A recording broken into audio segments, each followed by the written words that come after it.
All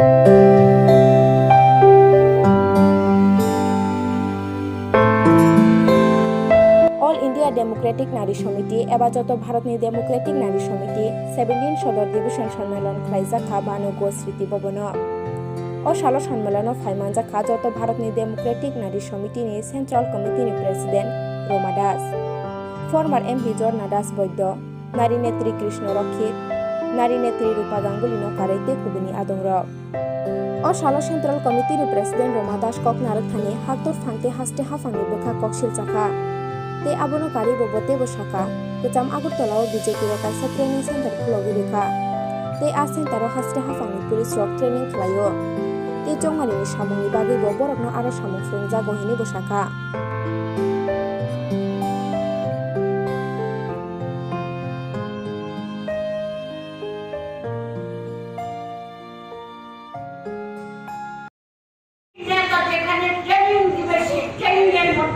তারা যাতে বিজেপির পক্ষে নির্বাচনে কাজ করে।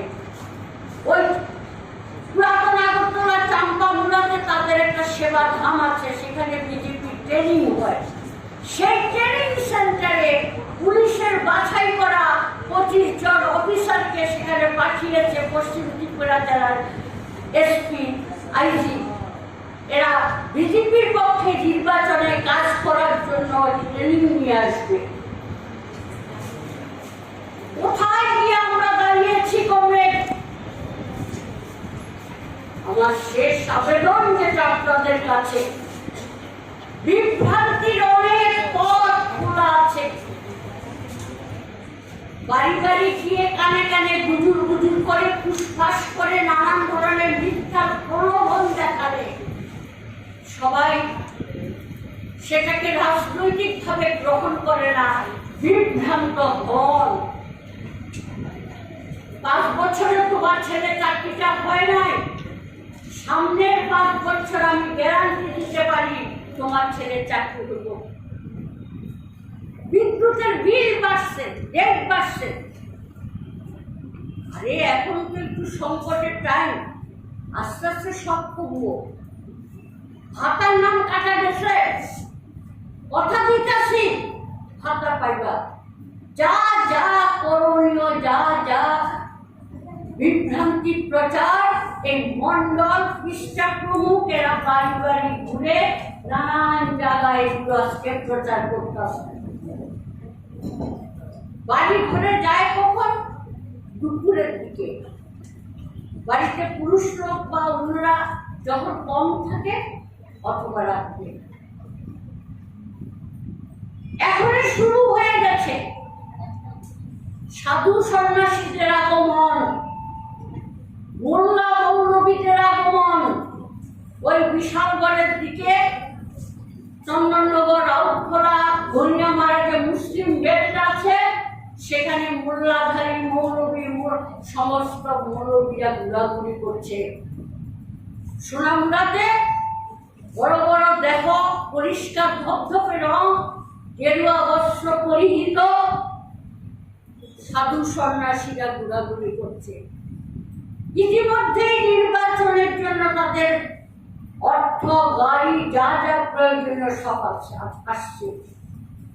আমরা সম্মেলনে নির্বাচনটা আমাদের ইস্যু না, কিন্তু রাজনৈতিক প্রেক্ষাপট বিশ্লেষণে আমাদের সামনে এই মুহূর্তে আসল জরুরি রাজনৈতিক কর্মসূচি হচ্ছে সামনে 23-এ নির্বাচন। আর মাত্র 5 মাস বাকি। এখন যদি অগাস্টের সেপ্টেম্বর, অক্টোবর, নভেম্বর, ডিসেম্বর, জানুয়ারি, ফেব্রুয়ারিতে ভোট হবে। সুতরাং কমরেড, ঘুরে দাঁড়ান। কোন রকমের দ্বিধা, কোন রকমের দ্বন্দ্ব, কোন রকমের বিভ্রান্তির শিকার না হয়ে আপনার আমার ঘরের ছেলে মেয়েদের ভবিষ্যৎ প্রজন্মের দিকে তাকিয়ে 10,323 মরতে মরতে 140-এ গিয়ে ঠেকছে। মরতে মরতে 140, 136, 37 জন ইতিমধ্যেই মারা গেছে। যে পোস্টগুলি বামফ্রন্ট তৈরি করেছিল, সেই পোস্টগুলোকে তারা বাতিল ঘোষণা করেছে। বামফ্রন্ট সরকার থাকতে বিভিন্ন ডিপার্টমেন্টে খুঁজে খুঁজে প্রায় 27,000, 23,000 এবং একটা ব্যাটালিয়ান, টিএসআর একটা ব্যাটালিয়ান, সব মিলিয়ে প্রায় 25 থেকে 27,000 লোকের কর্মসংস্থানের ব্যবস্থা করেছিল বামফ্রন্ট সরকার। সব বাতিল করে দিয়েছে মামলা করে। আমাদের ভবিষ্যৎ অন্ধকার করবে, তার জন্য সংগঠনটাকে মজবুত করতে হবে। সংগঠন মজবুত না থাকলে এই নির্বাচন লড়াই করা যাবে না। যারা ঘরে ছিলেন, আমাদের কোনো অভিযোগ নেই আপনাদের বিরুদ্ধে, আমাদের কোনো রাগ নেই।